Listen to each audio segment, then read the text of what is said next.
Kaliya ya Spice byonna byakoze agenda kubivuunika wanaaba teyeetegese. Lwaki osimbula okuva e Makindi paka Bukomansimbi nga tosimbulidde ku zero balance? Wali abantu nga ba-identifying ba Spice Dane ye Bukomansimbi.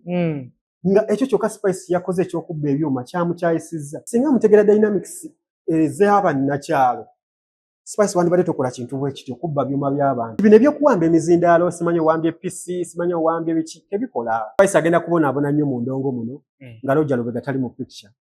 Ndi bino by'okuwamba PC, simanyi okuwamba emizindaalo, ebyo tebyabeerangawo ku mulembe gwa Roger. Ebyo ebintu Spice bye yawambye tebisobola kuwera wadde emitwalo 5.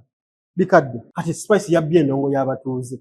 Tekiri e Bukomansimbi. Ebyaddala. Abantu bo tebagala kukimanya nti olina misunderstandings ne promoter. Spice oba ayagala okusigala wano mu ndongo. Olina okugolola buli gye mwayitanga ne Roger ddayo bw'omu. Babuuzaako mwena bakyekumidde ku media omuweereza omuzeeyi Masembe tuli ku climax akugamba ekiyitibwa eky'amasanyu waali 24/7 yetaggalawo jangu amasanyu weegali. Nze ne muganda wange Sula tutemeeteme ensonga ezitambula mu ggwanga Uganda bingi ebitambula naye era bingi bye tugenda okusalawo tulabe birabe bwe kiri. Abalala banabyogerako. Ogamba otya Sula? Ndi bulungi. Ogamba otya muganda wange? Assalamu alaykum. Wa alaykum salaam wa rahmatullah. Oli bulungi? Alhamdulillah. Media manyi channel yaffe no baali bagibbya abanyanga. Kituufu. Eka tona natusaasira ne tugizza. Allah watu wakole ebintu. Era kyo kituufu. Babugumiikiriza. Webale okusaala. Wasenga wasangibwa tosaala. Eyandikomyewo. Allah watu wakole ebyo. Nedda. Agezesa abaddu be. Bwe kiri. Ayinza okuba yali angezesa ate alawo bw'osobola okufuuka Illuminati oba okwesula mu mmotoka. Oba alabe ayinza okuba yalina kye yali ayagala okundaga. Bayida kituufu. Ate ebimu era nabirabako. Okay. Buuza ku bantu Sula. Muli mutya abatulaba ku media amanya yinze Sula Flexible. Kansubire tuno muli bulungi nnyo Katonda yeebala okubakuuma ffene waffe mu Uganda kubanga tulina abalabi baffe nga bava mu nsi ez'enjawulo. Kituufu. Mwebale nnyo okutwekuumirako abalwadde tubasaasideko nnyo bannaffe Mukama Katonda w'ekisa agenda basuusa. Amiina. Ate mwe abafunye ebirungi muyogeyoge bannaffe mwebale kufuna birungi, abaasomye mwebale kutikkirwa, abafunye emirimu, abagenze mu bufumbo, mwenna Mukama abasaasire ate era mukuume ekyo ekirungi kye mwafunye. Teweerabira oba olina ekirungi kye wafunye gaba nako ne munno. Ekituufu. Emmeme gabagaba yeweza amangu. Abaana bano wabalabye ab'essomero. Ab'essomero abakoze challenge mbu simanyi what your boyfriend said. Nabalabye abaana abo naye babadde basomero ki nale nga baana bato nnyo okubeera nga bakosa challenges. Nze abantu nabagamba nsasula fees omwana wange kugenda kusoma. Kituufu. Kendiraba omwana wange mu bi-challenge ebyo. Nja kulaba ekijja otuukawo. Sijja nagenda mu kkooti. Nja kukwata embooko ngende ku ssomero nkube kuva ku asikaali. Ate abayinza okugamba sifa essomero si eyakakutte. Webase eyakakutte lwaki kalabikira ku peegi yammwe? Kozi kali ku peegi ya ssomero. Of course mulimu amasomero nga gakwata content ne bateeka ku peegi y'essomero. Nja kubakuba emiggo. Olwo nja kukola ekyafaayo mu nsi muno. Abaana bo bato. Abaana bato nnyo mubateeka mu bintu eby'obukaba. Kyogaba mwana. Boyfriend we yagamba kimbu munnange. Ongirako ddi. Imagine. Otudde waka waayo fees kakadde sente zizaakaweereege. Ogenda owulira mwana yasoma. Ng'ayogera ebyo. Gwatwala ku ssomero mu bulumi bwe tulimu e Uganda. Mwana kibi nnyo naye. Byo bye basoma. Si bye basoma ebintu by'okutrendinga bino byonoonye nnyo amasomero byonoonye business. Nkufuna. Abantu balowooza nti bino ebintu by'okubeera nga trend bikola. Naye ate bitattana ebintu bisuula ebintu bingi.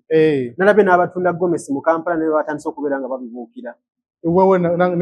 Nabalabye. Neŋŋamba omanyi abantu lwaki bakola ebintu bino? Ojja katugeze n'ogulawo bizinesi yo n'okola challenge n'ozina amazina. Ekyo tekiyamba ku bizinesi yo. Eky'okuzina amazina? Tekiyamba. Promotion. Nedda. That's not promotion. Gwe nga gwe omuntu akikoze kikuwa views ne comments. That is content. But sales tofuna kubanga oli alaba talabye tomunnyonnyodde business wise. Wakulaba oli mukuzina. Yakulaba waiting kula okasuka amabina okola otyo. Tabitegeera alaba okay omuwala azina bulungi kyanyumirwa kikoma wano ku maaso. Naye okugula kubanga tomunnyonnyodde kiki otunda. Ekitegeeza ayinza n'obutategeera. Sobola kugula. Abantu balaba bazina mu magomesi. Naye tinkula nadde eno bakola challenge tomunnyonnyodde. Gomesi eno alina kujambala ddi ya ssente mmeka material ki. Omuntu yeetaaga okubeera business language n'okubeera ng'omunnyo. Naye omuntu agenda kujja mu dduuka lya electronics ne yeesiba kuva ku mutwe ne yeesiba balubu ne yeesiba ettaala era yenna ne yeetimba bati ngalinga Christmas tree. Naye nga tatubuulidde nti ebyo yeetimba bya ssente mmeka. Bwe ttaala lino oliteeka wabweru ate liba ddungi nnyo. Anti yalitadde ku mubiri. Takunnyonnyodde lya ssente mmeka alikola litya. So kati anyway. Nga tumanyi nti tukolera mu nsi ey'okunoonya ebitrendinga. Osanga maybe bafunamukko mu ngeri bwetyo kubanza abantu nabagamba. Oba okola business sigamba nti nze oba nze nina business eryawe eyimiridde naate tekiŋŋaana kwogerako ku bintu bikyamu. Kituufu. Buli wokola business n'opromoting ebintu bibiri business egwa. Ekiriwa n'ekiriwa. Okera ku makya nga ggwe Muzeeyi Masembe. N'okola katugeze Masembe and electronics. Nkufuna. N'opushing ebintu bibiri ekimu kigwa. Tekisoboka abantu bonna bakoze business ezibaddewo over years. Tebeesoolayo. Okitegeera. Kali gojja kumbuuza mukwano yaani. Simumanyi. Nenge kino nnyo mukwano tuyinza okuba tuli kuwoko.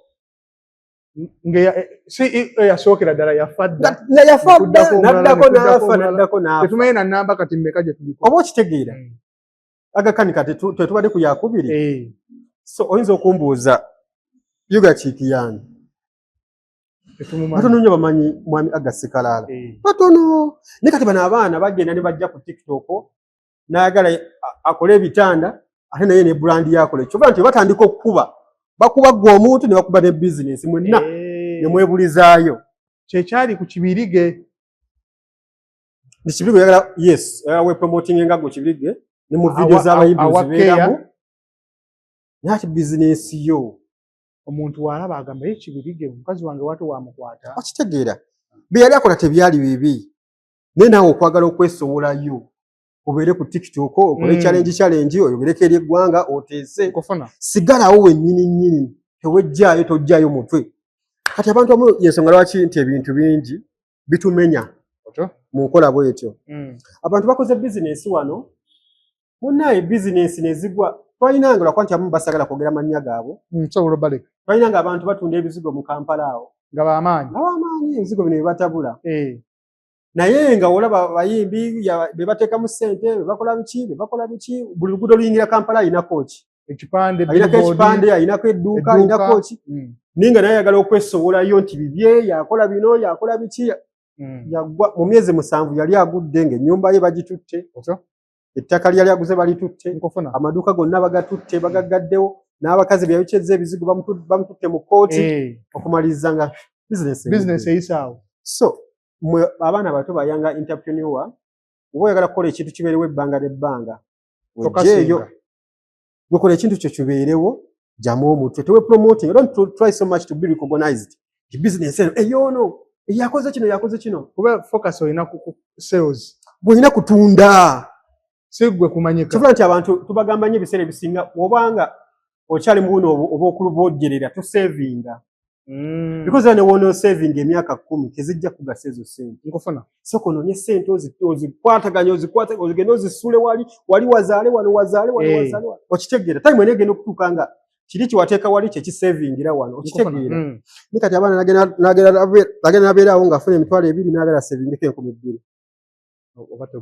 Oba togatta. Omala ate ozikimyeyo. Ate omala ozikimyeyo ate era mu kaseera akazibu ozikimidde. N'ezo 2 genda wali gulewo omudala gwa chapati ofuneyo emitwalo emirala 10 ogwo tekewo ekirala ojja kulaba ng'okusavinga kujja kwokka bukwanguyira gwe kennyini bikwanguyira wali resources ozirina bikwanguyira naye lwakwa nti tuli mu nsi buli muntu abantu abasinga tebafaayo kati simanyi lwaki kwe kyava naye abantu balabikanga abakoowa abaweddemu amaanyi abantu abasinga obungi era gwoba otunuulira abantu balabe abantu balinga abaweddeko omuliro tebalina abakyajinga kyaja ayinza okuba yakutuka simanyi kyabaawo enewe naye ng'ekyabaawo naawe olina okuba ng'okimanyi katusabire ensi yaffe Uganda ensi ejja kumala etereere naye lwakuba nti bano abaana bano abato abatandika bizinensi bo balakinga ebintu bingi Oba balowooza wenkola challenge y'oluyimba nga ne mu business omampa oshinga munnange bowe balowooza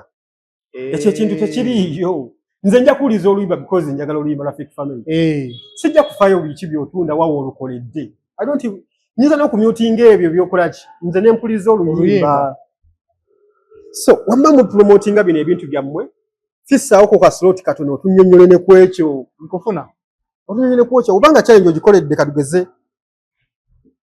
oba katugeze wano ku climax at least baleteeko plate oba y'ekyennyanja oba ekyo ozinemu ng'okikutubagambe kino kyesatu teekako price tag naye omuntu abantu bakola ebintu owa Gomesi yazinya akayimba kafiki ak'ebbeere ng'azina buzinyi kati n'ogamba yes kati wemampangisiza Gomesi nina kuzinagana amazina nina kukola ntya oba batulaga amazina gwenda zina mu Gomesi bintu bizibu oyambala eno agano obooga mazzi kyeki kyenkugambye nti n'amasomero gano nago galina obuzibu bumu essomero lino eryatandika ebintu ebyo liri mukono eyo mbalala mukono eryatandika ebintu bya challenge ebyo omusomesa no bano batraining abaana be babitandika trainer ng'azina yali azinisa abaana video eyo yakwatibwa 2023 ngaggwako ng'abaana bazina amazina oba baali bakola challenge biki amasomero gonna kati mu Uganda gonna gabikola era bafunayo ndowooza oba kati ekyo kibayita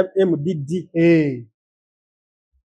naye nze mbagambye omwana wange musasulira ssente bonna obusente bwonna gye mbunoonya obw'ekinaku kendera omwana wange mu challenge yonna nja kukwata embooko okube kuva ku asikaali paka ku headmaster bakusibye bansibe n'ekyo ekyo kyenja okukola ku olwo teri ssomero lijja kuddamu kukola challenge abalala bajja kulabira ku ekyo kubanga abantu balowooza bino ebintu bye bakola nti bigatta ku ssomero bakati bano abaana abato b'obuuza boyfriend wo yagamba atya they are even minor tebasanide kwogerana ku nsonga za mukwano kubanga bali under 18 kituufu naye mmwe ne mukwata content ne mututera ku social media abazadde banoonya fees tulina ffe bazadde era tulina ebitunyeganga tulina n'ogamba naye kisukka ekisinza okundeesa muganda wange sula ekigambo kibayita entertainment okiri muli mu kintu bwekiri system yonna tolina kyotamanyi tewali tutandikire kusala amalodi wano omuyimbi Spice Diana yabadde ku kivulo oluvannyuma lw'okugaana omusasula ssente ze monitor n'agitwala CPU n'agenda nayo keyboard n'agenda nayo ne microphone biri kusala amalodi oba musasula ssente ze ng'abibawa kakati okusookera ddala Spice oyo manyi mwagala nnyo otyo era simwinako buzibu nno ye ayinza okuba tamumanyi nakummanyi nze neetwala ekintu kimu nze abantu tebammanyi nkufuna era maybe kye kinnyambye okubeera nga ensonga ezimu nzoogerako nga bwe nkola nze abantu tebammanyi naate nze ntwala obudde bwange okola research ne mbategeera nkufuna nti bwe ntandika okwogera ku muntu omuntu era ajja kudda mu ddiro lye era video zino bamanyi baziraba era omuntu ajja kwebuuza oyo gayi yange lwaki anjogera era mumanyi ebyebuziba otyo nze nga simumanyi lwaki nti abantu abasinga ne mu entertainment yaffe muno ebintu ebisinga byayonooneka bitya nti abantu bali compromised omuntu atya okwogera ku Spice Diana kubanga agenda yeewu amusasulira omuzigo bakolakola obuvulu obwo Spice ate naye ajja kujja nnyimbireko okitegeera kati abantu beekozesa mu ngeri bwetu kibola nti abantu abasinga mu media wano bali compromised kati nze Spice mwagala nnyo nga omuyimbi omukyala naate ekyo kye yakozesa akiwagidde lwaki kati ekyo kyakoze okiraba Spice kiyinza okuteeka kaliyayo wansi sooka otunnyonnyola atya kubanga Spice nze omu ku bantu anyway nze obutayagala kweyogerako nga bwe nkugambye nze omu ku bantu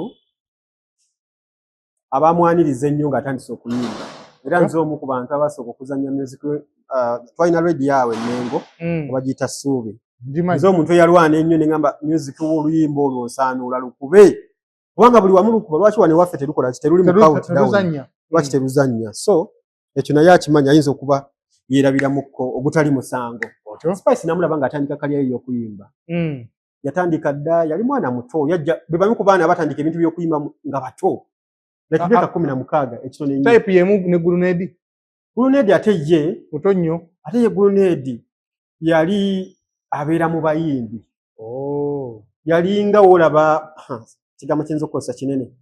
Blue Ned yali mukozi wa Big Eye. Balesi kimanyi. Blue Ned yali babayita ba house boy. Yali house boy wa Big Eye. Okay. Kitegeeza abayimbi yabakuliramu kubanga Big Eye ayo Blue Ned yali abeera ne Donizera. Otyo. Bane. Obanta bitabudde. Nsooke ki? Kasavu kanyama. Ate gwa ensonga za Blue Ned. Nati tuwa jana y'abayimbi. Yes, tukizije ku abayimbi abatandika okuyimba nga bato. Kize nalaba oyo omwana Deusi Ndugwa, Blue Ned official. Big Eye yali asula wali wansi. Olaba ekisawe kya Messi kino ekyamaji. Nkimanyi. Wansi nga ku kooti ya Otimacho. Ekyo ekisawe kati wansi waliwo ekkubo. Eri kusula eno kusalama. Eri kusula ku salama. Kati ngatonda gweri ku salama. Waliwo ekikomere kya Black awo. Yali ennyumba ya Big Eye. So kati waliwo studio bagitowa Bantu. Bantu. Kubanga edawo bawali toswaona. Ne abamma kaite yingira na mukikomera. Ndudde okuyingirayo. Weewo manyi weewo Big Eye yali asula ng'oyo omwana Blue Ned yagula gate. Nga yayuza n'emmotoka. By then Big Eye yalina emmotoka zino babiyita bwa Super Custom. Donizera gye yayokya. Alyoka amugulire Hammer. Yeyo gye yayokya. Yaliko 100% usipimu. Big music biki. Donizera gye yayokya alyoka amugulire Hammer. Otyo. So oyo mwana yali house boy, kwera lujja biki kusimula nyumba ngera ababeera mu kubanga nagende wa Big Eye yali 2015. 2015 awo. Kufuna. Ne musangayo. Nakana kato kali awo. Kitegeeza ye ekintu yakirimu. Ekitali ku Spice. Kati ate ye Spice yajja buzi. Yalina talent ye. Nti okuyimba yajja n'akugwamu nga muto. Kubanga yali yakamala kimanyo yali yakamala senior 4. Wakati wa senior 4 ba senior 5. Oba 6. Nayagala okujja okuyimba. Kati najja n'atandika okubeera ng'ayimba. Naye ng'ayimba obuyimba bwe nga tebujja. Kati mu kaseera ako Spice yali ayina omulenzi manager amuliko amuyambako musically. Simanyi oba baali beeyagala. Naye kati yagenda bali Canada bali mu America bali bamuyita Dr. Fizzo. Oba waali. Wamuwulirako. Yagenda dda. Yagenda mu America eyo. Ng'ayina studio bagita Avi Records. Wansi awo ku Makinde Secondary nga woyambukira. Kati tetumanyi oba yali boyfriend oba yali ayambako muyambi. Yali boyfriend. Okay. Mu kaseera ako. Nkufuna. Naye nga kubanze Fizzo yampitako n'andaga Spice Diana oyo. Yali atya? Nangamba olaba ono omwana ono ali talented. Nenjaga tumupushinge. Nampa n'ennyimba ze. Yampa Onsaanuula. Oba yampa n'oluyimba oba bali bayituba Tekinnanta. Yampa n'olulala waliwo Guy. Yali akola ku Record TV yalufeaturingamu nga Vixen. Nyimba zalinga 5 ze yampa. Nangamba sula nyamba geno nzanyire nyimba zino. Kati era yewa Fizzo nasanga yabo wala abefaananyiza Spice bali basatu. Otyo. Omu nga bamuyita Alma. Nassozi. Oba Alma Nassozi ndowooza. Bali ngenda gano ogamba nti nga adengenda kuteeka mu kulima kuba manyi erinnya lya Nassozi ya kulima. Bali bamuyita Alma. Nassozi omwenga bamuyita Alida in the feeling. Otyo. Kati nga bateeka awo baagala okubalwanyalwanya obutalo nti beefinga kubanga by then beef yali ekyali beneficial mu nkufuna. Nendowooza bali eri bingi ebyabawugula ne badda mu kuzaala. N'agenda mu nsi ye. Buli omu n'agenda mu nsi ye. Otyo. Kati Fizzo n'amaliriza nga wasizza ako ka Alma. Nkufuna. Nga Spice n'anyigamu kaawo. Spice n'abeeyawulako. N'atetekanya obulamu. N'akola oluyimba Onsaanuula, Tekinnanta, n'akola n'ennyimba endala nnyingi nnyo. Kati ennyimba ezo mu kaseera ako yali talina manager Spice. Ebiseera ebyo nga talina manager. Ngera okuyimba kumusumbuwa nnyo. N'ayimba mukko kati mu 2016 n'afuna manager n'omuyita Mulondo Emma. Tuli ku byafaayo. Ebyafaayo Spice yajja paka kati. N'afuna manager bamuyita Mulondo Emma Carlos. Era ne bamutwala eyo wa Kalifaganaga balina ng'ekibiina kyange bakiyita Twinkle Star. Otyo. Ekya Kalifaganaga. Nkufuna. Ne bamutwala eyo ndowooza yabeerayo emyezi nga 8. n'agula n'emmotoka ye yasooka yagula akamotoka bakayita Karwawom old model akasookera ddala n'asanyuka nnyo nguze emmotoka nga mu kaseera ako 2015 omuyimbi ogula emmotoka oba makula nnyo so n'agula emmotoka ye yasooka mu ndongo oba mu irala mu ndongo kuba kayimbi awo kali kayimbye nnyo ng'abojjerera awo bikifuna so Spice bw'atyo atandika okuyimba kati mu kaseera ako Roger yali tali mu picture Roger yali atunda mmotoka awe wa Bakuli ngatanana kujja Bafana agatana kujja Bafana kubanga Roger agenda okutandika okumanaginga Bafana I think it was around 2016 otyo yamanage kondoza myaka ng'ebiri yamutandika nga 2015 ngaggwako n'amazako 2016 n'amukwata ne 2017 ngaggwako n'amuta okufuna naye mu kaseera ako Bafana yali akuba nnyo akuba ezipomini Buluma n'asomye abantu baffe nyimba nga nnyingi nnyo abantu baffe yali yekka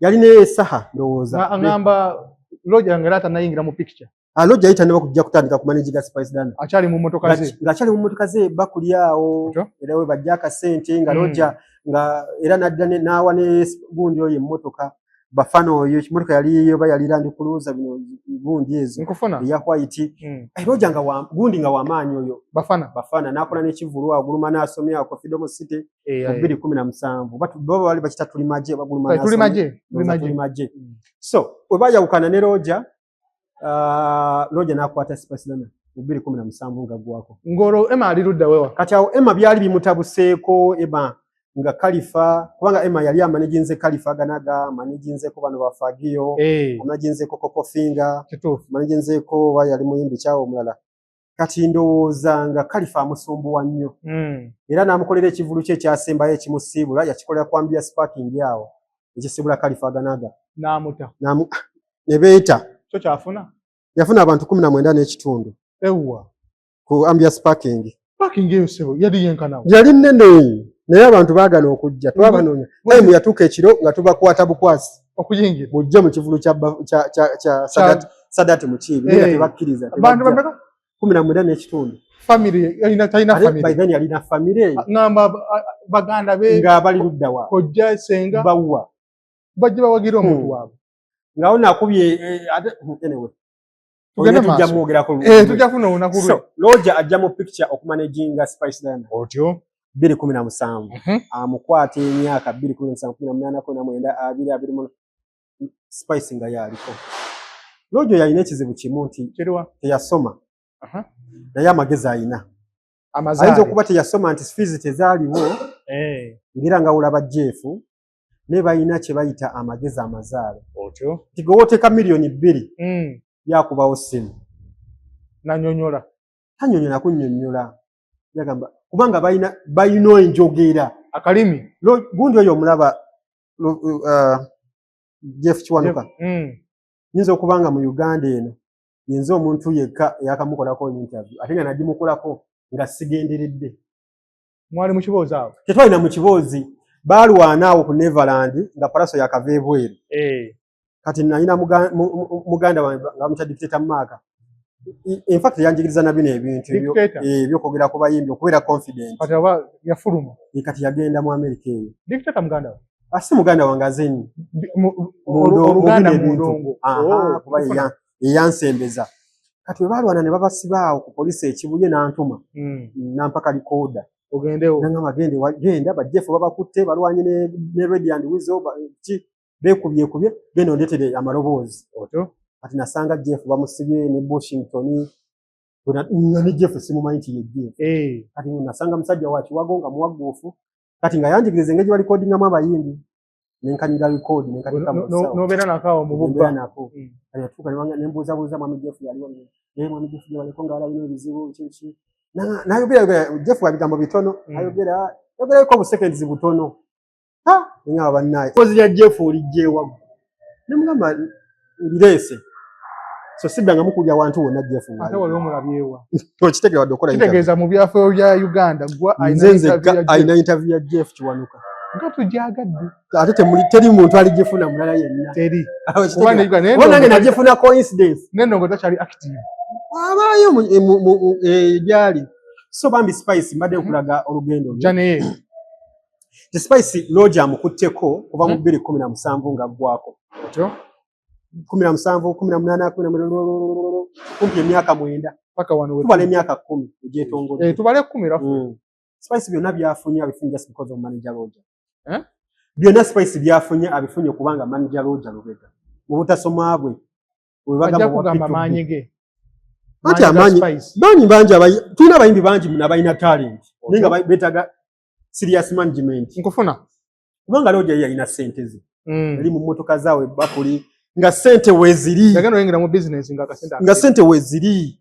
Nga kyonna kyetagisa ayiwamu. Roger yakola ebintu gwo kulaba nga ayimirizawo brand Spice Diana. Otyo? Iyo source management teyaliwo.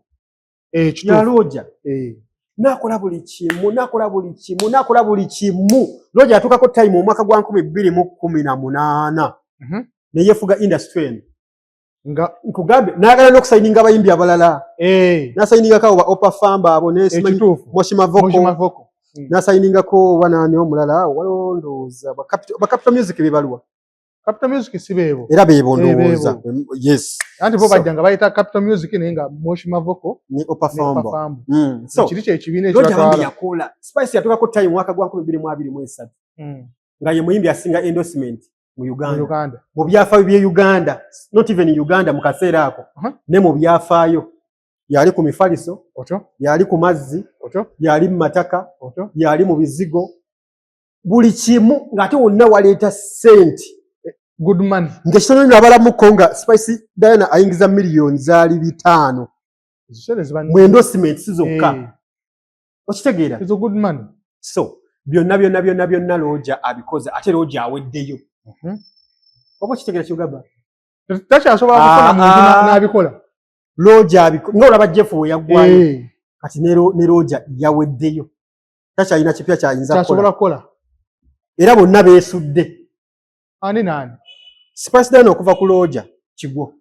Ne Roger okuva ku Spice Miranga Myerere. Bombi. Roger takyayinza kuddamu kukola bintu biri magical. Byakola ku Spice Diana ne Bafana. Ne Spice takyasobola kukola. Ne Spice tayinza kukola bintu kuyimba engeri gy'ayimbye, kufuna endorsements zaafunye nga bwazifunye ng'ali ne Roger. Tugende maaso. Obuzibu buliwo abayimbi bano balina obuzibu bumu. Ate era tetubanenya nnyo. Nti Spice Diana yatukako time nga byonna bambi abiina. Byonna abiina. Omuwala tanaweza na myaka 3. Ng'alina ennyumba eri mu million 700.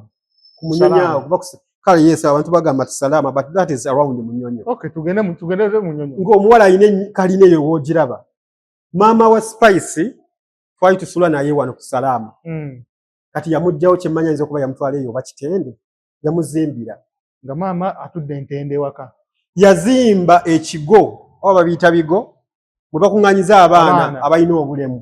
Oba kiri ku Mitiyana? Kiri side ye. Okitegeera? Kati omwana omuwala okubeera ng'akoze ebintu bino gomanya amateeka Spice g'ayina. Ayina bu apartment ebusaabala eyo. Ayina zino emmotoka wala emmotoka kati yaguza mukyala wa Lutaaya.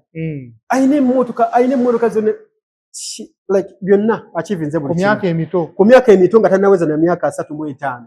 Noranga akoze byakoze. Kati lwaki kaliya ya Spice byonna byakoze agenda kubivuunika wanaaba teyeetegese. Otyo? Nti bino ebyokuwamba emizindaalo simanyi owambye PC simanyi owambye biki tebikola Spice Diana. Abanja. Tebabanja batyo. Kyovula nti nabagamba nti Roger waakuvaako siriwala. Naye bannaye. Ne Roger womuvaako Roger asiriwala. Omuyimbi ne manager bombi musiriwala. Mwenna musiriwala kusiza ku kibeera ku mbeera gye mubeerako. Tukinyonyole. Roger yayawukana ne Bafana. Kati nkuwa Priambo. Roger wakumanaginga n'akuvaako either ogw'eddalu owenga oba yawenga. Oba ntegerekese bulungi. Mbale sinaakeetegereza nnyo. Ngenda tandika okukanoonyerezaako. Roger banga Roger waba akumanaginga ateeka buli kimu. Teyeemalirayo like yeemalamu. Buli kimu yeemalamu. Nze navugisaako emmotoka Roger ne Spice Diana. Nemba twala yeemaganjo. Nemba linzise essaawa 2. Waliwo TV y'omusumba eri eyo. Bali bagiyita bati? Bagiyita oza HD. Nagendayo by then nga omanyaawo bikinga jjukira nga nze mbadde nnyo mu radio kati ne bampitange ne mbayambeko. Kati ne nkubira Spice oyo nakubira mwami Roger ne mugamba mbadde ya Spice ajje ekyo. nabavugise juka nganze nsula makinde nenga nkolera maganje ne banange balinda essaawa nga 3 nga bakulinda nga banninda ninga looja w'ebiseera ebyo okumulinzisa nga ate mu mmotoka alimu n'omuyimbi kyokka ate munaayite interview tebagikola kuba obudde bwali bugenzi bane naye nalaba nga kyenkoze era natuuka ne mbayombesa nnyo ne bagamba muyinza mutya okuleka omuyimbi mu parking ate simanyi badde mu mukiba ne mujja n'atula n'atula munda era nagoba abaana baali bangi nnyo ekyo kye baakola mu kaseera ako nkufuna munnange looja waba managinga omuntu ateekamu buli kimu kyova looja ali emotional looja ali emotional looja akaaba ebyaddala bino mwamulaba nga akaaba yali teyeekoza byali byaddala kubanga looja tamanyi kwogera ye si mwogezi abantu abalina managerial skills si boogezi era olaba ng'omuntu nga managinga omuyimbi nga kuba nnyo pepepe oyo munaku Jeff Chiwa okusanga ekigambo kya Jeff Chiwa oba Alan si mwogezi teboogera ono yave wakabiri n'agende wa Saha Sam Mukasa si mwogezi Roger si mwogezi abantu olaba mugeru oyo ande yali managinga wa B2C ande neti yali mwogezi abantu omanaginga balina that managerial skills ezisitula abayimbi mune si boogezi yafokasinga kimu yamanyi business weziva omuyimbi kasitabeera waggulu kugambye Roger yateekera Spice Diana obulamu otyo ng'akera ku makya amwambaza waali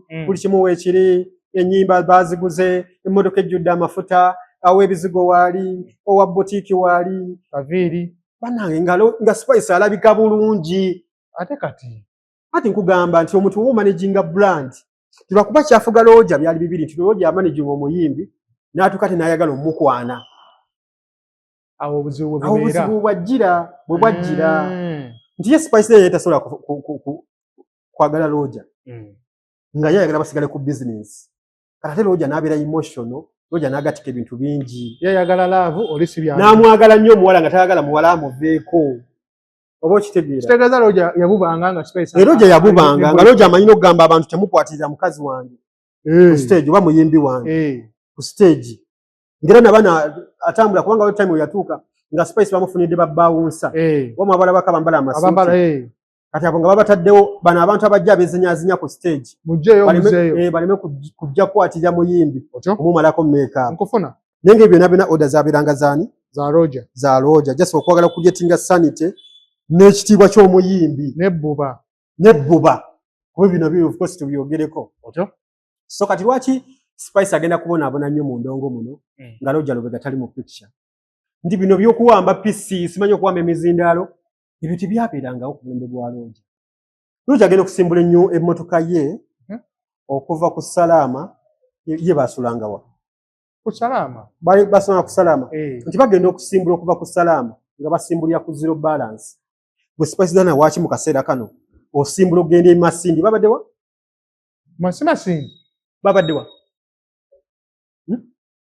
Bukomansimbi lwaki osimbula okuva e Makindi paka Bukomansimbi nga tosimbulidde ku zero balance togaa ku mulembe gwa Roger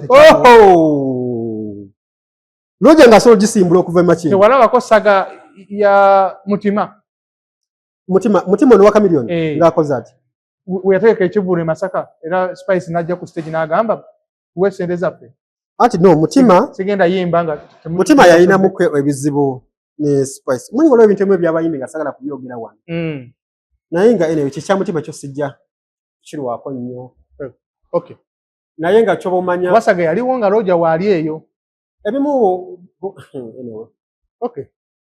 ekyolina okumanya mu kaseera kano Roger gundi ekiyakoze Spice tekyabadde professional ku muyimbi nga ye tuuka ku venue sigala mu mmotoka yita promoter ntuuse mumpe balance wange kyeyakoze mu kunnyonnyola kwe wagamba ekyo anti okunnyonnyola kuzibu ne ku kye wakoze because oba watuuse n'onnyonnyola temumpe balance nga sinalinya ku stage abayimbi abasinga bye bakola ogaana okuzimuwa nga tunulamu ekiziiti anti yagaanye okutta erinnya lye mu bawagizi be ekyo nakyo kibeera kikyamu kyova olaba nti agenda kusitwagolinga n'ebintu bingi omuyimbi tokola bwotyo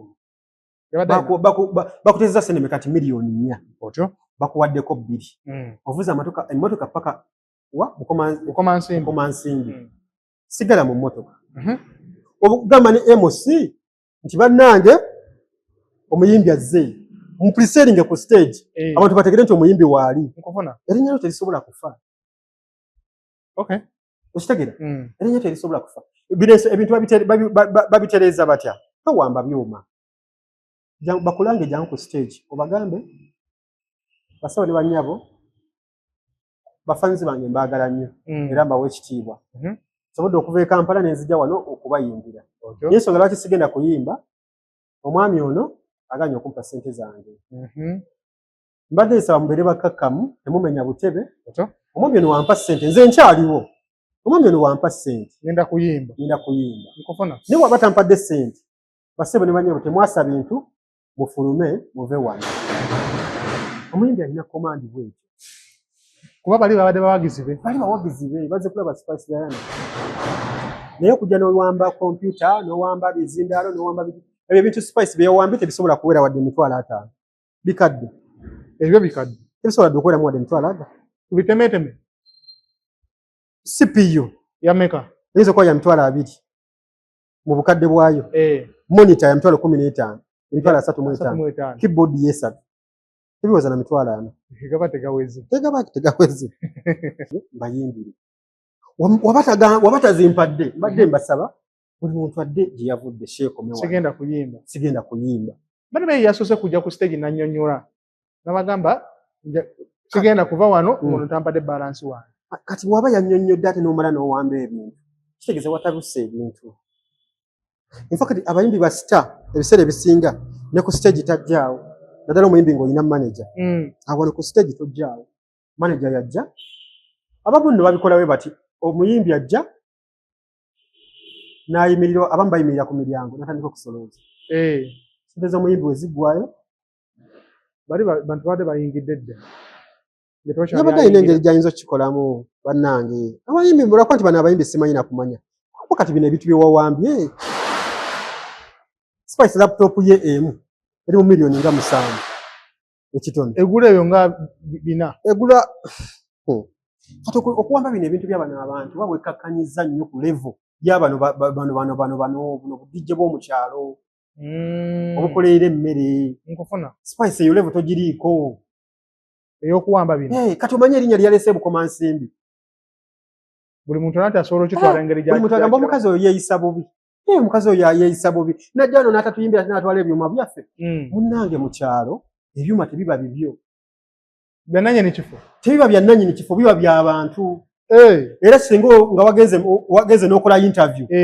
Abantu bajja kugamba yatutte ebyuma byaffe. Omukazi oyo mubi nnyo yatutte ebyuma byaffe. Tebaga nti yatutte ebyuma bya Mukasa. Ekintu ky'ogulira mu kyalo tekiba kikyo. Naddala nga kigasa community. Kiba kya kyalo. Era abantu bajja kugamba omukazi we Spice yeeyisa bubi. Ayinza okutwala okuwamba ebyuma byaffe. N'atatuyimbira. Najja n'atwala n'ebyuma byaffe. N'atwala endongo yaffe. Kati Spice yabbye endongo y'abatuuze. Tekiri Bukomansimbi. Ebyaddala. Abantu bo tebaagala kukimanya nti olina misunderstandings ne promoter. Bo baagala bayimbire weesootinga. Kyova yes banatusonyiwa okugeraageranya Shiba. Nti Shiba yes yafuna obuzibu ne Jeff Chiwa. Lwaki Shiba tasobola kugwa leero? Abantu sagala balowooze nti ndi kugeraageranya Spice ne Shiba. But bino ebintu tubyogerako okusinziira bwe tubiraba. Lwaki Shiba tasobola kugwa? Era lwaki Shiba tasobola kujja ku kivulu ky'okuyimba nga tomuwadde ssente zonna? Lwaki? Akimanyi kyatunda. She knows how worth it. Amanyi ki kyagenda okuwa. Okitegeera? Nkufuna. Era yakugamba nti bwe muteesa mmekaati 5 nosooka n'osasula booking ne bakuwandiika mu kitabo. N'okiriyalinga ssente n'ozimalayo. N'agamba nti ssaawa 5 by ssaawa 4 n'ekitundu. Balance wange mwagala. Aba atuuse ku venue wagenda okuyimbira. Agenda otuuka nga balance 0. Kubanga aba n'ebbanja. Shiba ye muntu ayimbidde emyaka 13 kati oba 14. Naye nga tebayasangako bintu. Kituufu. Tabbangako laptop, tabbangako keyboard, tabbangako computer. Mutandise okugeraageranya. Tugeraageranya naye nga womanyi nti era emboozi okugguka. Olina okugeraageranya ebiriwo n'ebyaliwo n'ebigenda okubeerawo. Nkufuna. Nti lwaki otwala bino ebyuma by'abannakyalo ebitaweza wadde emitwalo 5 nga gwe muyimbi nga gwe watheyo oli wathe biliyoni ya sente tulantu obeera wekakkanyiza nnyo yabadde alina kukola atya nga bwe nkugambye yabadde alina kutuuka ku venue otyo n'ayita promoter nanga nti ntuuse wano ndabyeko balance wange mpitira MC ondabye genda ogamba abantu nti Spice waali otyo okitegeera naye obagambe nti sigenda kuyimba ate ne ku stage ngenda kujja nga promoter b'omukyala balina obuzibu muti baagala kukozesa gundi nti ajja nagamba akuvunze mu bantu ng'omuyimbi atuuse naye aganye okukola ki okujja ku stage ati kyekintu Spice ekyokujja ku stage kyabadde kimala okujja okweyanjula mu bantu nti bannange ntuuse naye ono nkyamubanja nkufuna bwe mundaba nga siyimbye kitegeeza ono bwe buzibu otyo naye temwasa bintu temuyasa byuma bye naye ono bwe buzibu kitegeeza nti wona oteeka ekivulu ewalala ng'olanga amuyimbi eyeefaananyiza Spice Dana tebajja kujja kubanga totuukiriza kitegeeza ekyo kyennyini kyabakoleddeawo Spice abagobye mu geemu eno lwa butali mazima kitegeeza n'abantu b'oku kyalo batasobola kujja ku kifo ekyo tebasobola kudda bagamba oyo alanga abayimbi ne batajja ate bajja tayagala basasula oyagala omuyimbi wali abantu nga ba-ardent fans ba Spice Dana ye bukoma nsimbi nga ekyo kyokka Spice yakoze ekyokubba ebyuma kyamukyayisizza yes nga omuyimbi wange ate answazizzaamu kaawo ayinza tokkati ebyo ebyuma Spice bye yabbye agenda bitwalawa okitegeera mwebali bangi Spice yabadde alina okukola yali tava mu mmotoka ekyandikibudde mu mmotoka kujja kwogera n'abantu kubeesooka nti wendi naye mmanja mbadde nsaba ono mumukake oba kyetagisa mwenna mufulume mu kikaali muno mudde wabweru paka nga mpadde ssente mudde eyo authority munange omuyimbi agiina amanyi ago agalina abayimbi bagayina si Spice yekka omuyimbi osobola okujja ku kivulu nga tebakumalizayo balance n'ofulumya abantu bonna noga mbadde mbasaba mu mutima mulungi ngenda kubayimbira otyo naye oyo teyampadde ssente oba si ekyo ojja n'otuula ku mulyango bino byonna bimenya nnyo abayimbi abatalina bamanager talina management kati talina essaawa zino talina essaawa zino waliwo manager aliwo talina ffe tetumumanyi yakola ekiwandiiko n'akiteeka ku media nga kuliko email ya Spice Dana enamba y'essimu ya Spice Dana kitegeeza she has no manager nkufuna oba okitegeera n'okuba nga tolina manager nakyo kisumbuwa nnyo buuza waaki Mukama atusonyiwe bane tetugeraageranya bayimbi bano naye tubalaga ensobi abayimbi ze bakola olowooza waaki Shibawo yava ewa Jeff Kiwanuka yagenda ne manager we gwe bayita Dirisa yali amutegeera kubanga amanyi nti waliwo ebintu Dirisa nga yalina okubikola anti oyinza okunenya looja naye yagaana okuteekawo kiyambi tebabateekawo buteesi bakola bakole ozimba brand byo byonna obizimbiramu nti nga nkugambye nti abayimbi baawano abiseera abasinga bali bapromota baawano bali selfish yerowoozaako ye yekka kyobula nti abakuba kifiiriza gwe oba tomanyi nkufuna ye abakuba kifiiriza kati looja yakuba Spice kifiiriza nti wenvaawo bwe nti tolina sigaza ekitali ku Jeff Kiwanuka nti Jeff wakufuna nti kati ayina ono omuyimbi bamuyitaani gw'ayina kati yayimba ne Dax Vibe Ava Peace nti ayita Alan Chiwa gw'oli muganda wange Alan n'abeerawo n'abalala abantu nga basatu waliwo ebintu ebimu Jeff byatamanye nakumanya Jeff alinda kukolera sayininga so abayimbi bulina okucreatinga bamanager ne ba artist manager nti artist manager yaliwa nti ekyo kintu ne muswangizi kyaliyo era nakati gye kiri balina gwe bakuteerako nti Irene Ntalo omulaba artist manager we yali Vinka kituufu nga yamuvuga n'okumuvuga nze Vinka yandeterako Irene Ntalo awo ku Ssuuli nga Vinka tanaba nakulowooza 2015 nga Vinka tanaba nakulowooza nti aliyimba naye nga temunaba nakola interview yajja yamusiimuula entuuyo yamukola ki yakutta ebisumuluzo yakutta essimu yamukwata okitegeera nkufuna oyo gwe bayita artist manager nti Shiba yali ewa Jeff naye nga Dirisa ye artist manager ekitali ku Spice nti Spice nti Roger yabadde manager ye artist manager yakwata booking ye husband ye biki twala tugende okitegeera nti kyovula ebintu bingi baddenga bikosa looje binza okumukaabya essaawa zino akabira omukazi olw'okuba yagenze akabira bizinesi yaweddewo akabira mukwano gwe yagenze akabira okitegeera nti bimukabya bingi biyitirivu bingi naye wali abadde ajja kukabako kimu oli abadde ajja kukaba gamba okay business abagagga bakola business kanjiye ekirala so mwanyinaze namukwaya kyeyakoze kibi ebyuma ebyo watutte si byoyo promota nti olumya promota watutte ebyuma bya saza damba ate ebyuma by'omukyalo kankugambe kubakolera embaga by the way oba kitegeera ani abirinawo birungi kubakolera embaga mwana waabwe wa Ssemakula yatikkiddwa mugende wa Jackson abaye ku byuma kati ebyuma biba tebikyali byoyo bifuuka byakyalo okitegeera kati abantu bagamba yabbye ebyuma byaffe yafuuse mu olaba omusango oguva ku promota negukwambala negwambala abantu kati Uganda kati Spice verse Bukoma Nsimbi buvudde ku promota yamubbye n'ate ekyo tekyandibaddewo singa yabadde amikabule nayibona ne promota kati wetugenda mu kooti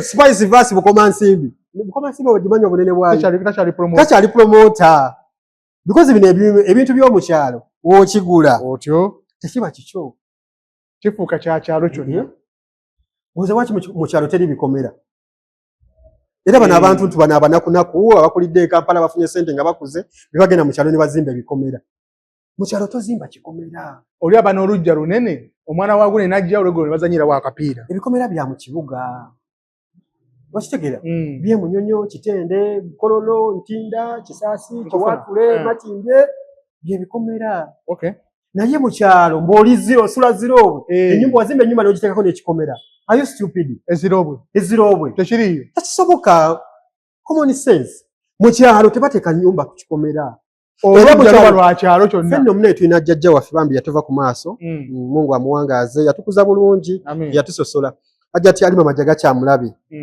yafa twamuziika Kakonya awo nga wakavevumba Allah amugaziize kabuli yagula ettaka lye liziriika nga 12 ne bamuzimbirako batabani be ne bamuzimbirako ennyumba ennene ey'ekijja naye abantu bamugambanga batabani be bamugambanga ajja ati bakusibireko n'ekikomera nagaa nedda temutawaana in fact ettaka lyaffe eryo twasooka ne tuteekako sseŋŋenge ow'emituba ebikondo ekyo kyennyini kyanyiza ab'oku kyalo era bwagagga abavudde Kampala just sseŋŋenge tudimaketinze ettaka lyaffe kumanya we mukoma ekyo kyanyiza abatuuze era paka ebikondo etwabijjako olmateekako kikomera awo no bwe nategeera nti mu kyalo tebateekako kikomera ogula ettaka naye ne lifuuka ery'ekyalo bannange ennyumba obeera n'ennyumba ku kyalo naye nga bagamba bakutubirawo ewa jjajja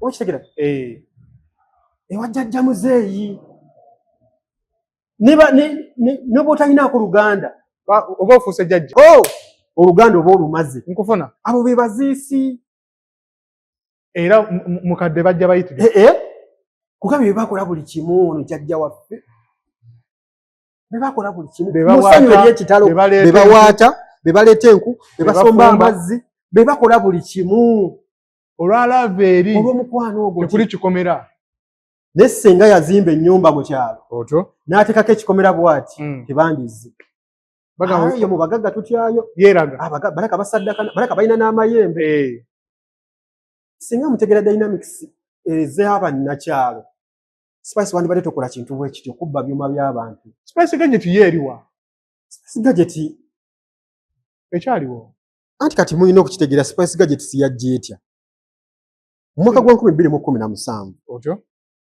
buli muyimbi yaleeta ekintu tiimu wezatandikira kituufu tiimu Chameleon edda before myaka nga 15 egiyise walingawo Firebase simanyi Lion Island simanyi Gargamel kati ebyo byo byaliwo already Good Life tiimu Good Life kati mu Good Life awo 2009 2011 tiimu Good Life baleeta tiimu ne waliwo just Good Life waliwo Good Life kati olw'abawagizi abangi nefuuka tiimu kati buli muntu n'atandika okubeera nga aleeta tiimu Paraso tiimu Simaisaka Free Boss tiimu 100% Chameleon bonna ne beekulyetinga mu tiimu ezo just okwagala okukuuma abawagizi timu Syndicate, timu Shibaholics, buli muntu yajja n'ekipya. Waliwo ba Shibaholics bawagizi ba Shiba. Syndicates Basindi. Spice Gadgets ba Spice Diamond. Bani abalala awo. Gagamero family. Team Gagamero. But Gagamero yo already yaliwo kasangwawo. But waliwo team Gagamero. Yaba wagizi bano ba Gen Z. Okitegeera. Team Chameleon bawagizi bano ba Gen Z. Nga Island yaliwo. Team Firebase bano ba Gen Z. Nkufuna. So, Spice Gadgets sirinya. It's just a team. Wanje balembuza yeriwa. Jiwe bali. Webali munange nno. Webali. Ninga okuga nti management wesasika. Bukimu kibula. Nze kugambi time yatuuka. Nga Red and Wizo. Bebasinga abawagizi wano. N'abawala abalungi. Nkufuna. Mu Uganda wano. Obano ba fans abawagira abayimbi. Nga Red and Wizo bebasinga ba fans. Bebasinga abawala abalungi. Timu Gagamero wali yero abawala abalungi. Ngotunako batoka kikino. Waliwo omuwala bambi yafa n'okufa yali ayimbira mu Gagamero bamuyita Brenda Natukunda. Brenats. Mujjukira. Yafa n'okufa bambi. Yali mu Gagamero omuwala ayina ebbina likomeri. N'omuwala muwanvu yafa. Kama Katonda. Niba afa bamu like okitegeera. Abamu gye bali endongo bazivaamu. Ekyo kyoka nti omuyimbi waafa oba ekiriwo kisasika. Kati oyinza okunoonya tiimu Red and Wizo nga taliyo. Yali agikulira yagenda bweru. Bano ba Derrick be baligiremu. Derrick ne Solomon Starboss. Be bagiremu waliwo n'akawaya kalanga bakayita ka Natasha. N'abalala. So omuntu waafa bisasika. Ndiye Spice Gadgets ogiraba oyinza obutaddamu kubeera. Ngawe yali. Kubanga nabo bagamba kakati ye tuwagira ki omuyimbi waffe manager yani. Luliro gy'abadde abanguyira n'abawokyayo transport biki. Bino byonna byakoleddwa Sula. Tekyasobola kubizza amabega. Omuyimbi agenda kukola alina kukola ate essaawa zino. Omuyimbi kyalina okukola wabanga wakwemanaginga. Akolenga Kenzo wakola. Atya? Kenzo omulaba Kenzo ye muyimbi mu Uganda akyasinza okukola ensobi.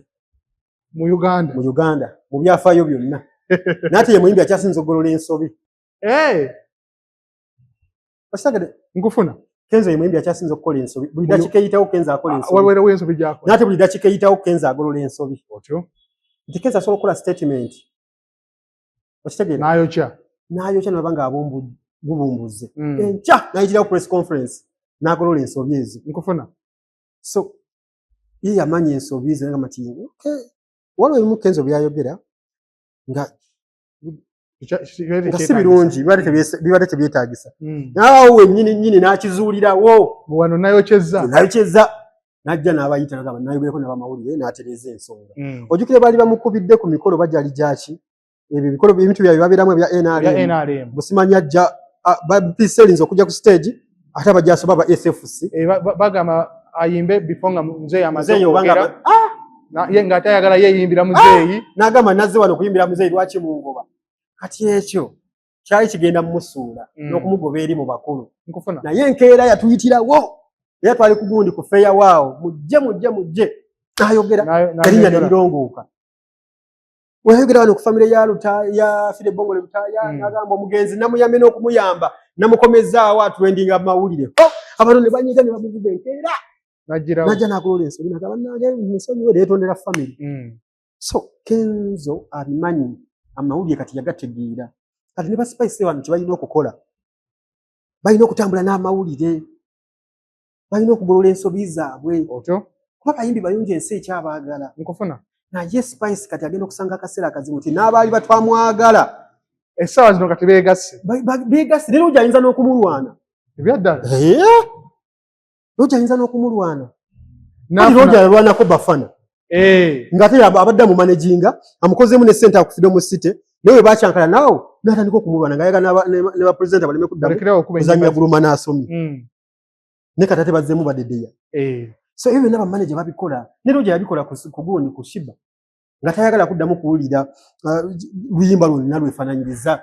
Tayagala kuwulira nti Shiba ali waggulu era n'aleeta n'oyo Avapeace. Oyo Avapeace bamuleeta just kukola ki?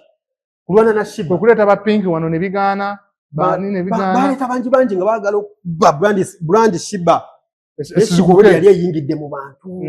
Kati Shiba yayingira mu bantu takyabavaamu. Kati Shiba ali mu ssa ly'aba Juliana. Ali mu ssa ly'aba Irene Nambiru. Abantu ensi beeyagala. Nawamala omwaka mulamba nga tayimba. Kati Spice gundi Shiba yakola ekivule ennaku 2 teri muyimbi yali akikozeeko wano ku Serena ne bajja ku Lwokutaano ne bajja ne Olwomukaaga Bugembe yakikola anti ababugembe bakyaki abo bakyaki babeera bayingiridde bwereere mukama waffe yeebazibwe okitegeera bano abakyaki babeera bazze kusaba pasita wange ng'omuyingidde nnyo simuyingidde naye ekituufu abantu bakiraba nti abantu abagenze bazze lwa bugembe babeera tebasasudde baba bagenze kusinza bya mwoyo si be bamu nga wola bashiba si be bamu nga abashiba nti abashiba abamu baba tebazigulidde na ku Momo Pay baba na hard cash bazze kusasula kulaba omulyango wali ndongo si bya mukama waffe yeebazibwenze pasita mbadde nsaba nzije tusinze nkufuna kale mujje so kyenjawulo nti yakola show 2 mu nnaku 2 ate niyo pasita Bugembe yakola na 3 anti ku Serena zaali 2 n'agenda ne ku church kati ebyo bya church aba church gye bali abantu baabwe woza wachi abana ba church shote zibasala kuba church nyine soka nekola mu mulimu church emu wano mu Uganda musuma nayimirira katuti n'agamba mugende muwagirire Vixen n'oza kyala ku TV ndala n'oluma ma church bwe n'ogenda bugenzi n'ogamba kati nze nalabya ku copy Bray ng'agenda ayita mu church nenga ne waba tagenze ku zino TV ndala za Saturday kino kyo mu mala abula kuli gye bali ate audience nene ate bagabi bayina ne sente nkofuna so kyekyo kyemugamba nti Spice oba yagala okusigala wano mu ndongo olina okugolola buli gye mwayitanga ne Roja dayo bwomu oba okitegeera nkofuna buli gye bayitanga ne Roja aba babiri dayo bwomu otherwise Roja wakusooka n'agenda yo single handed agenda amaleza akwonoonye ate tajja kugamba nti akwonoonye era ensi tajja kugamba nti Roja akoze eki akwonoonye nze Spice musaba busabi wabanga bayawukana ne Roja buli Roja gye yamutwala ne waba yamutwala n'amwanjulira presenter gundi yagendeyo bwomu dayo yiyo engeri yonna okwatagana ne presenter oyo nkufuna oba kitegeera otherwise ennyumba eri mu ndongo wano bakuba ennyumba naye nga tomanyi engeri gye bakuba mu nnyumba oluyimba dalututeyo ng'omuyimbi olaba naye ogamba bali nkole ki Roja asobola okujja n'akuwa akasene naye batakuwadde sente nakubira kasimu Roja ayinza n'okuwa ettaka ng'ayagala okusuula bulandi ya Spice Diamond ayi sigambye nti agenda kukikola naye okusinziira ku example kubanga mu media okusinziira mu entertainment tubitabyeko ng'omanyi Jeff sente ze yateekamu asule Shiba temuzanye n'owatali ekyo abantu bokka be yaleeta tuli place Shiba investments ze yabateekamu zaali nnyingi negoza omuyimbi afamingibwa mu kaseera kano nokera ku makya ne batukusibako ava peace netukuba ava peace buli woyita ava peace ekyo kiyise kyangu maisende zobeera otaddemu sana takumanyi so buli Roja we yabagendanga ababiri ne Spice Spice kuma contact azdeyo bwomu ate n'ekirala Spice tasobola kwemanaginga tasobola kwemanaginga yadda tasobola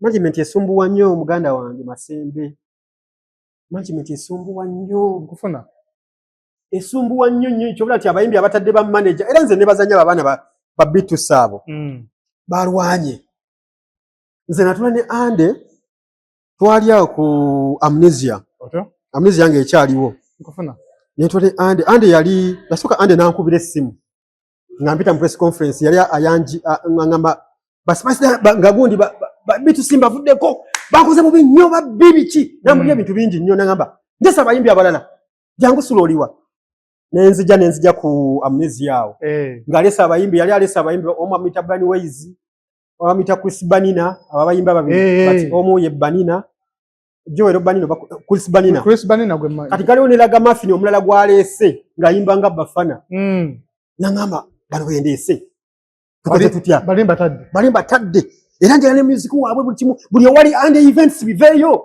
nagenda ne mu court by the way era ennyimba ezo tebakyazizanya ezo simanyi zirimu Ande events temuli era abaana baddamu ne balwana ne Enoka waabwe oyo manager waabwe oyo Enoka ne balwana ne bakuba ennyimba empya zontagaza simanyi biki zonna ne bazeesonyiwa okuba wenyimba kumukumu bakuba ennyimba kumukumu okusobola obutagwa nkufuna gwe manager nge kutadde gumanyi Ande sente ze yayina era zirina amande mugagga ng'alina ebintu byaleeta is a businessman. Kati ng'ateekamu okitegeera. Kufuna. Kati bano abaana n'agenda abatta mu kaseera akazibu. Omwaka gwali gwa 2000 mu mbaseera birinoza 2018. Otyo. Yabateera awo. Kati jjukira abaana abatadde kontakiti zonna yaziyina. Nga ennyumba zikyawulikika. Naye abaana baalwana era abaana babbitu sabu mbawe ekitiibwa. Bamaanyi. Ne manager oyo Enoka wa amaanyi. Yalwana. So, basaba ne bannyabo byonna tubyogedde. Sigamba tetwagala muganda waffe Spice. Naye abayimbi bino ebintu bye mukolaakola si birungi. Nkufuna. Nze nkuwadde example nti ebyuma ebyo by'otutte. Oyinza okuba watutte n'amayembe. Yes. Ate bakivuga mu kisaawa. Naye ggwe lwakuba ggwe okulidde muno mu kibuga. Ndi wa ku Lubaga Road. Gw'oli mwana wa wano mu tawuni.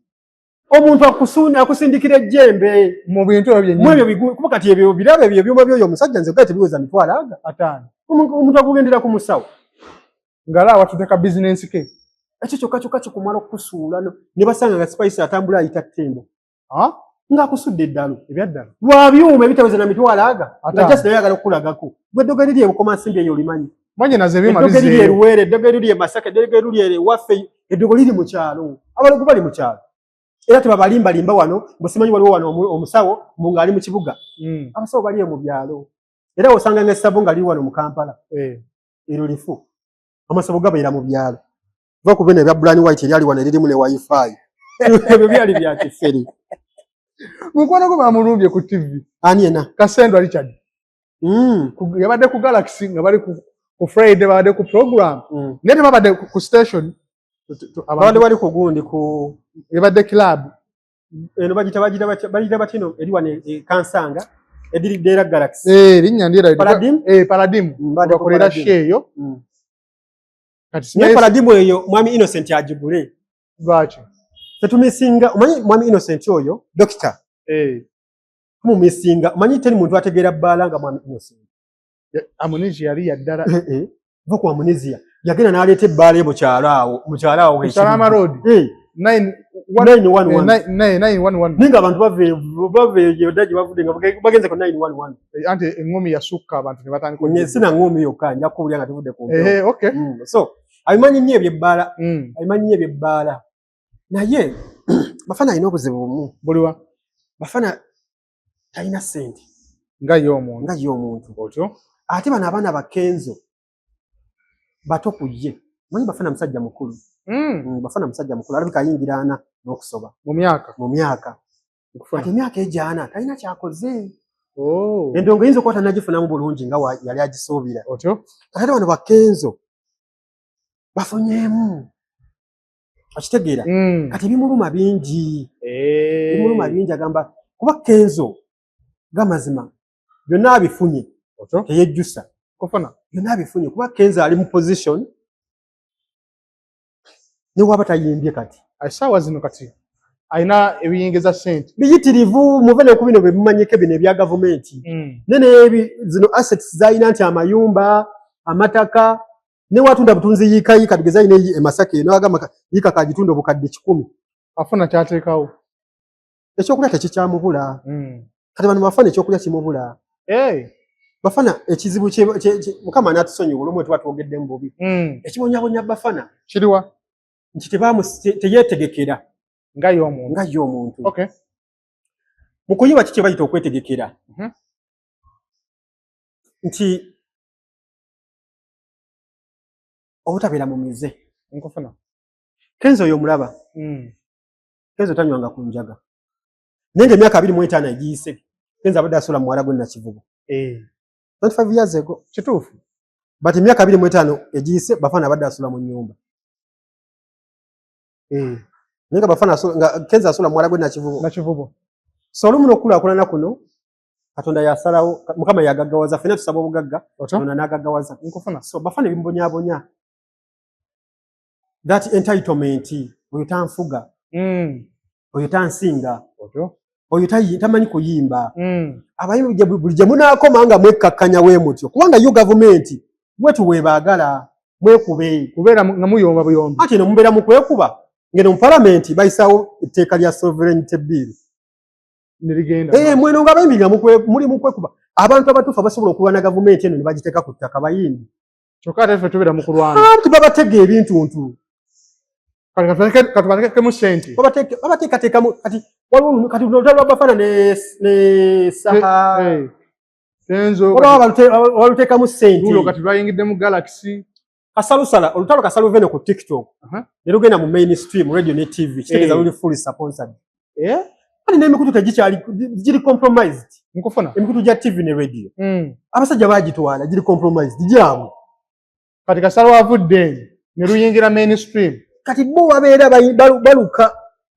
Ne bana simanyi na kumanya kigenda kutuuka mu Uganda wano. Naye Bafana kyalina okumugamba ekintu kimu kkiriza. Teri bukulembeze butava eri Katonda. Ekyo kituufu. Kenzo yakufuga. Agenda kola federation eyiye. Tasobola kugikola mu Uganda sebe bakola federation. Asokadde yasoma amanye federation bagikola bati. Federation is Uganda. Tasobola kugikola nga wosuubira. Ova buvyeno. Tasobola goza ne wache yabayimbi ani yagikola. Yagwa bugwe. Jino sale yagikola. Si yabo bakenzo. Bakenzo balinga bakenzo babateeka mu butesi. Balinga bakozi. Bamanaging ekintu. Federation is za basajja. Za bakulu. Byonna okuvira ddala kuuma. Nkufuna. Uma era government yagikola. Ninga ate bayimbi be balimu. Kyobola nti we bagikola ne bagiteekawo ne Mama Nakyowe by then those ali akyali State House control bana kati n'abapangisa emyaka 2 nga yasasula lenti era wejagwako n'akivaamu so bana abayimbi just balina ebizibu balina ekizibu kimu nti bo tebamanyi kiki balina tebamanyi kiki balina naddala wo ba superstar wa Bafana nkufuna Bafana nokera bukezi ku macha n'obeera n'ogamba n'oyogera ku bintu ebiruma eggwanga mu Uganda wano ate obeera wankizo nnyo okusinga bino byolwana bino penny sente ze talina sente ze za lwana talinayo sente milioni 21 ati kati njagala okugamba Bafana bamugoba mu nyumba esawa zino bade simanyi Bafana bamugoba mu nyumba Bafana agenda kudduka agenda Canada kati Bafana aliwo omukazi enyumba nja kutwalayo ko girabe eri wano ku express wano ne wagundi gyakikirira mwami Seggona bayitayo batiyene ebusiro enyumba eyo ya mukazi omukazi yamuwasule abeerewo omanye obeera omuyimbi waliwo abantu by the way nabana abayimbi sibalina kumanya tebamanyi kiki bali waliwo abantu abaagala abayimbi opportunity ofuna nyingi kati omukazi yamuwa ennyumba namugamba beera awo okitegeera beera awo kati namugamba naye omanyi waliwo etteeka omuntu asobola okujja osobola omuwa poloti naye ojjukira obeerako ebbanga ddene kati gezebwa myaka nga 10 osobola okuleyiminga nti poloti eyo yiyo mu mateeka efuuka yiyo oba bagiyita batya balina bye bakiyita mu luzungu boni something bonafide occupant ndowooza bye bakiyita banampagula omuntu ojja n'ompa awantu nkozeseewo n'embeera y'emyaka gyange 10 kasambera y'emyaka negiwera 10 awo wabeera osobola okuleyiminga mu mateeka nti wange nze mbadde nkozesaawo abataka bamanyi kyamanya amanyi abatuuze bonna bamanyi omukazi kaseera laba nga Bafana atandise okupostinga ennyumba ye ku internet atuteyo bano ba YouTube bakola interview bakolerawo bakwata ebifaananyi bagiraga n'agamba mbadde nsaba ennyumba eyo ogiveemu ngenda kulundiramu nkoko makaago omugagga avunza ye kyayagala nkoko namugamba mbadde nsaba oveemu kalina yamaanyi eri awo kigaawo eri awo kugundi awo express tamanyidde ntamanyidde makage omuganda zasobola okuŋŋaana okolera ekintu kyonna mu nnyumba yange sisobola naye enkoko it's okay business ali bweru nkufuna agambe nze vaamu byonna bye nambikuwadde ntekemu enkoko zange nze ntekemu enkoko zange ntekemu n'azirunda nkufuna okitegeera oba si ekyo mpa miliyoni ezi 2 buli mwezi oba oyagala ennyumba ogikozesa okiteeke ne mawulire okole kyoyagala nkufuna nze mpa miliyoni 2 ate njagala osasule ano mwaka miliyoni 2 ze miliyoni mmekaawo miliyoni 2 mu miliyoni 2 mu nyeezo Bafana yalina miliyoni 10 ebiseera ebyo yalinawo miliyoni 10 cash omukazi watu yakola omukazi bwati we yakola yagala mwaka mulamba nga yagala kukwata mwaka mulamba kati Bafana otyo yalina miliyoni 10 yawamuzigidde yamugaa nti miliyoni ezo 10 zijeewa miliyoni kuba yali yeetaaga miliyoni kumpi nga 3 nkufuna okitegera milioni nga 3 otyo bamuga nti ng'alinawo milioni 10 oya yagamba nedda mami kankuwa milioni ate sityemwemu omukazi nedda mpa 2 njagala milioni ezi 2 ate njagala mwaka otyo ofana bamugamba nti ku federation waliyo sente zammwe olina okubeera ng'okoze eki osevinze kati bafana ekyatamanya mu nkola ye ey'ebintu nti ye yalowooza nti byazzaala nti wotwala 5 bakuweerawo otyo nti wotwala 10 bakuwa 2 nkufuna wotwala 2 bakuwa 4 otyo kati ngakwata sente zebbu ngazitwala ku federation milioni 10 nkufuna ngazikasukayo ngaza saving bona nga beewuunyaga funa nga atandikidde mu jjiya omukono gumu n'ayiwayo milioni 10 ng'asirika nga wayitayo ennaku 3 ng'ateekayo 5 otyo ng'ateekayo n'5 amalala nkufuna mu wiiki emu ateekayo milioni nga 11 otyo kati nga ku lwokuna ng'ajja ng'agamba njagala milioni 3 kati mbadde ensaving kati amuga nedda tebasavinga batyo ebikola bityo otyo olina okuba nga obadde otekayo ate otulaga bizinesi yo efuna etya olina okuba nga atleast osavingidde omwaka nga mulamba ekitono okutuuka okwewola naye kakati gwokasavingira wiiki emu ate kati tukuwa essente ezikubisaamu zolinayo emirundi 3 akita tujja kukikola wabula katukwate ze obadde otaddemu zikuddize naaluma ejjiri tanaga temumanyiira sente zaffe kwekuba emmeeza awo olutalo we lwatandikira ate gyuba ng'ali mu kugoba ku mpapula kati ye ng'abaze n'agamba kati either ng'alina options 2 erwa wamuwa milioni 3 ajjeko milioni 24 akoleki asasule ennyumba abeere wano ajja kuyiriba mpola mpola bwe bagaana kubanga erina option y'okugaana yali agisuubira bwe bagaana ate addemu agobe ku mpapula ze afulume eggwanga kati ekitawanya Bafana tewali kirala nti success ya Eddie Kenzo ye muluma ate etya ati nze nkubuulira ekiruma Bafana success ya Eddie Kenzo mu mwaka gwa 2016 Bafana yagula amaka g'esseguko Kenzo yagula amaka g'esseguko Bafana yali apangisa awo Emmengo mwaka kyogo 2016 otyo Bafana yali apangisa Emmengo ng'avuga bino ebimotoka babiyita bata bino ebiringa Nuwa infacti bakibako babiyita Volkswagen yali avuga Volkswagen bakibako n'amataala awo gonna yagenda okuzuuka ku makyanga bakinosodde amataala gonna bagatekuli yali asulawo Emmengo awo otyo naye nga Kenzo aguza amaka esseguko ku lusozi nkufuna kitegeeza nti kuva dda tebenkanankana mu 2017 Eddie Kenzo yagula amaka wano ku Salamalongo n'ettaka ewali Big Talent House otyo Bafana yali ayawukana na Looja tuli mu kuweyinga okay onaagula oli ankyankalana okay so 2018 2019 Bafana Eddie Kenzo yali afuna Nyamutoolo minister 2019 nga Bafana ayawukana ne Vanessa yazaalamu omwana oli gwe yayimba naye simanyi Vanessa yazaalamu omwana gwe bayita John Tana tukompeyalinga nkufuna ono afuuka senior presidential advisor oli simanyi ebyo natayagala kumanya ayinza kubimanya kubanga eddoboozi litya akwata akazindalo n'oli akwata akazindalo tebabigote era abayimbi bayagala okutwala ebintu byabwe by'ekisiru oba President Museveni nga President yabasaba olukalala okulonda omukulembeze abakulembere senior presidential advisor on creatives mu State House ne bawandiika Kamiliyoni Lagadi simanyi Maria Mwani simanyani unamanya ne bagawaayo ne bagenda okutula the biggest export right now nga balaba yoyo of course Eddie Kenzo okay asinya ne banyiga ne bakola batyayo katusana bichi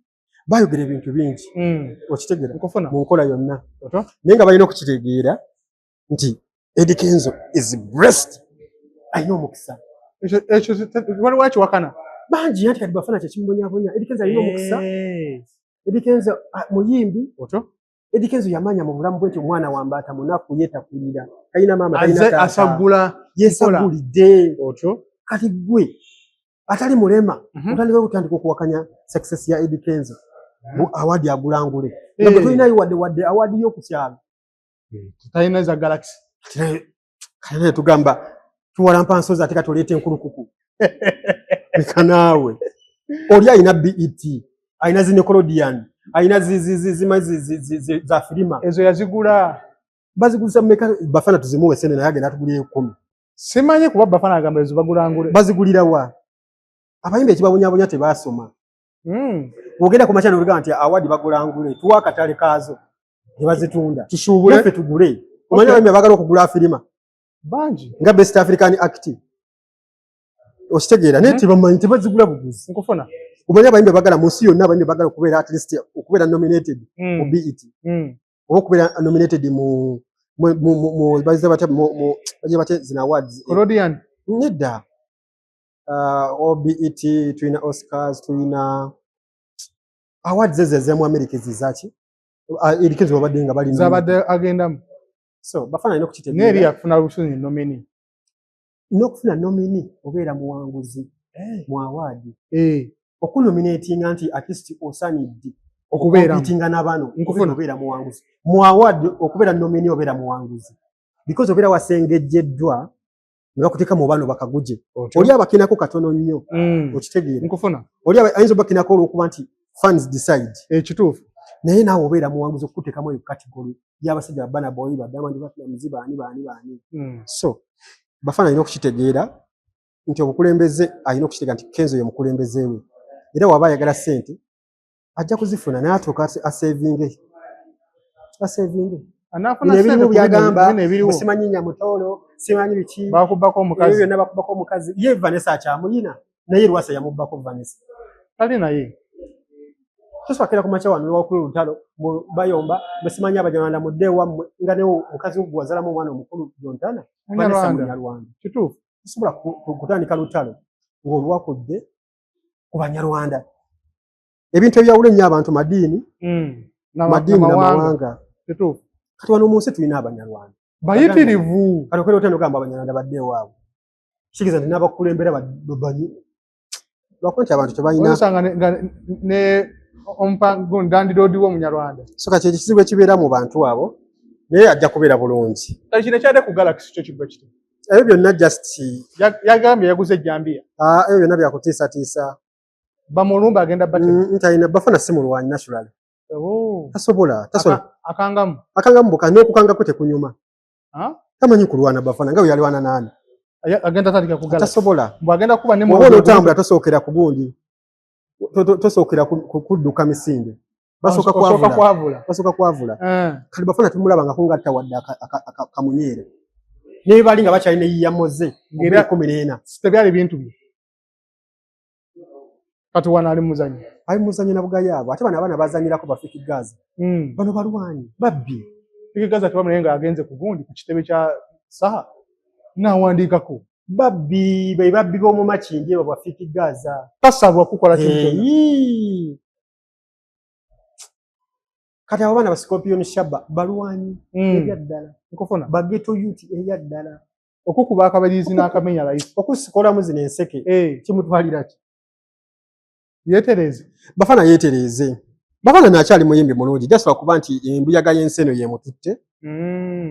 Bafana ali talented. Nze kinnuma nti Bafana tamanyi kikyali. Nti bino bidrone byola bibiyita muno oyo omuwala gwe bayita Spice. Omujamaica. Bafana yandibadde nga headliner ene waffe Uganda. Kwali. But ayinza okuba kwali nenga ali mu kafaananyi katono. Ali mu katono. Ne kati omuntu yatugaa nti Katonda walaga. Bano bakaluka sita bayinza okubanga bayiza ati okubanga bebali mu kifaananyi ekinene nga Bafana oleno wansi. Katonda walaga yagoba Abajamaica. Kati Omujamaica akulumbye ewammwe. Kitegeeza tekaseera omulage nti tolina. Anti yageye mugenda ddala kibayita talent. Talent agigirira wa? Kweyo stage mugenda agishokingira wa? Shokesingira wa? Temumanyi bivuga wadde n'ekimu. Kati no 20 years nga tukuba wadde ekivuga. Bafana just nze mwagala nnyo omuyimbi oyo ne lwakuba nti amalamu amaanyi olomu. Ye nga y'omuntu yeetereze. Yeetereze just. Bano abantu bino ebintu bya beef tebikyali beneficial mu Uganda. Awo twavaawo dda emyaka aga 2 emabega. Era nze nalaba abantu bano nga simanyi Bebekulu asanze omwana n'amukuba oluyi nga bava okulaba Arsenal. Akulu yasirika busirisi nagala look at this fool. Nze nkyali mu ebyo bintu Bebekulu yakubye omuntu oluyi. Really? So ebintu byokusanga abantu abayimbi muno okuba oli olugi ofunemu ki kati bebe kulwa kuba oyo bamitabani oyo Jeff Minanga bamuyita Royal Jeff yayimba ki okoti bebe kulwa asobola okuba olugi mbo mugagga ayina ki obugagga babulabira ku ki can you compare him with Bebe Cool? Then si mugagga munaku talina ssente. Okay. Tusibule bayi. Sura abantu bakunyezanyiza ddawe bati. Ndewe wensibula. Tubadde jigu ku kamera inshallah. Tubadde ne muganda wange Sura nga tonyumyamu industry badde mugu. Spice amagezi gatwale. Oba togatwala abantu baadhi bajja mutemeramu kilipu. Nene gatasuse kuwulira video yonna. Naka akasajja ako nakakola ki. Era Spice mugezi. Bamuweleza ka clip nga mumpe ne link ya YouTube. Mugezi. Aba bana naye bagezi. Okubera mwene dogo no mwana mwe myaka 15. Tebamugatta. Tugenda mweyongera Sura inshallah. Wiche janga Allah asazeewo si magezi gafe okubeera wano tusinkana omulundi omulala. Jingi Master Collection tusiibudde.